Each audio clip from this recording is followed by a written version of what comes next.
everybody, Dave the Maverick Beekeeper again. Welcome to my channel. Anybody who's new and are looking at all this madness, you're welcome as well. So I'm going to do it, and hopefully the introduction's giving you some sort of flavour of what I'm going to talk about. So I'm really pinning it down to one area, if you like, and it's treatment of varroa mites and the use of oxalic acid. I'm going to discuss that, the pros, cons. So I'm not going to offer any opinions. As I said before, I'm going to keep it to myself, and then maybe at the end of the second part, which I'll come on to in a minute, I'll offer my opinions and what direction I'm going to go. So as I've already suggested, I'm going to put it into two parts. I'm going to cover first is the fours, the people who like to use oxalic acid in the treatment of their bees. And to balance it up, I'm going to go to the other side in the next video for people that go treatment free. And I'm no expert because I'm a first season amateur as far as bees are concerned. So as I suggest in the narrative, you know, the bees will teach me and I will make my way through and pull aside all the guff, if you like, when it comes to treatments. But we'll see. So without further ado, we'll get on with this next part, which will be the first part, which are the people that are for using this sort of treatment. So please enjoy, but remember, like, subscribe, comments below. Keep it civil, guys, because it is a subject that's contentious and gets people wound up. I'm not here to wind people up. It's really to have a reasonably mature conversation and put my points across and try and be balanced. So I'm being objective instead of subjective. So everybody does things differently, and that's fine. But enjoy, and I'll speak to you soon. Cheers.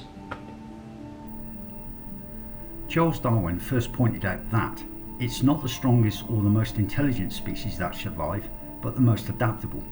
This, I believe, is a true statement for sure. The varroa mite is what I'm basing this discussion and will underpin the direction in which I'm going. However, there is a disclaimer. I'm no expert, but I believe that all choices are definitely an individual thing. There are two camps that historically have been at odds with each other: the bee farmer operating at commercial levels and the backyard keepers. From this perspective, the large going concern is no less vigilant to the problems that disease brings than the back garden beekeeper. The difference comes with time management and the ability to spend time looking for innovation. But a mutual agreement is that efficacy is a paramount of such endeavours and is definitely common ground. As we all know and expect, the ability for bees to topple the most precision-based plans can fall over at an alarming rate. Hence the term gaining important experience. Let the bees tell you is a true statement. One thing is abundantly clear: determination is in abundance with both type of keepers. So let's look at the ideology in turn. First, the organic viewpoint. As with all differences of opinion, the process of finger wagging and being dismissive in the face of something different, unfortunately, is commonplace. I have found this even in my limited experience as a first season amateur. Very, very frustrating. I've decided to isolate one treatment process for the sake of continuity, but I believe that the fundamental principles apply to the discussion of the no treatment and treatment balance. Oxalic acid. Oxalic acid is a naturally occurring substance and is present in a lot of natural settings, such as foodstuffs, and of course within the hive setting, and the basis of much known scientific study. Synthetic miticides are a contentious issue to some, with the statement that combs and honey products become contaminated. This I probably can't contest. It has been documented that these types of treatment are more effective controlling varroa mites and have less impact to honeybees. This has to be conceded as holding some truth through tireless study, reviewed by Nanetti 2003, Randy Oliver and Radmacher in 2006. But this can only be effective if recommended guidelines are considered. So if following instruction is not your true forte, then it can present a hurdle to overcome. So let's talk about the pros. Oxalic acid is cheap, easy to use, and safety margins are good. but more importantly demonstrated as extremely effective in the battle of varroa control if used as part of wider measures, an example being your integrated pest management plan. The overall residual footprint is minimal. Evidence of efficacy is in abundance, with some keepers using this as a sole use to control early season mite presence.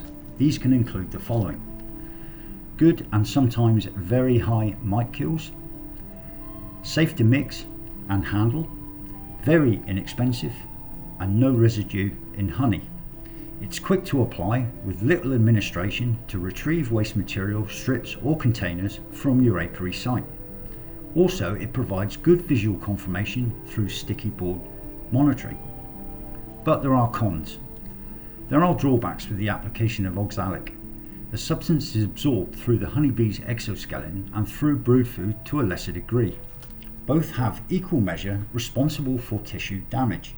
However, mortality has been recorded as generally low at around 20 bees per day.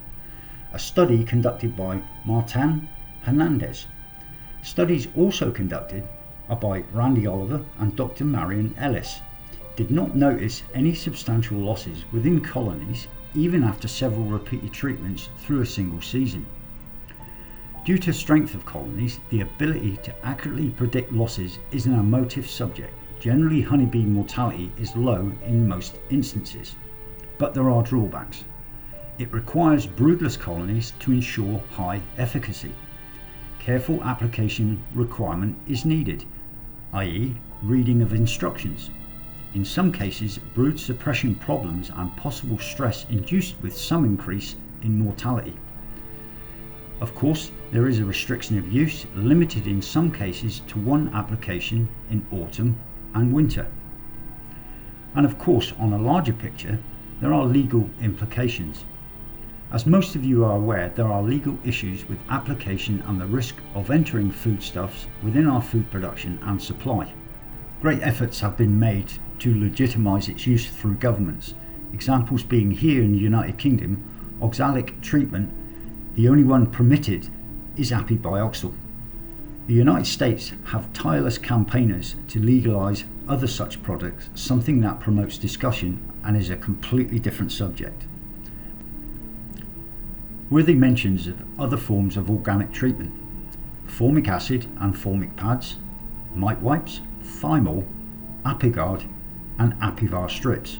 All the mentioned treatments carry their own characteristics and ways of application, and in some cases reliant on temperature ranges. Well, there you go. So that's the fours and using this sort of treatment.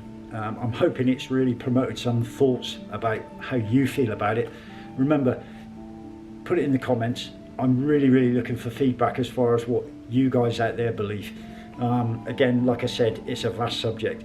So great stuff. Thanks for looking at it and bearing with me, and as always, I will see you in the next part, and I will also see you on the flip side of the brood frame. Cheers now. Cheerio.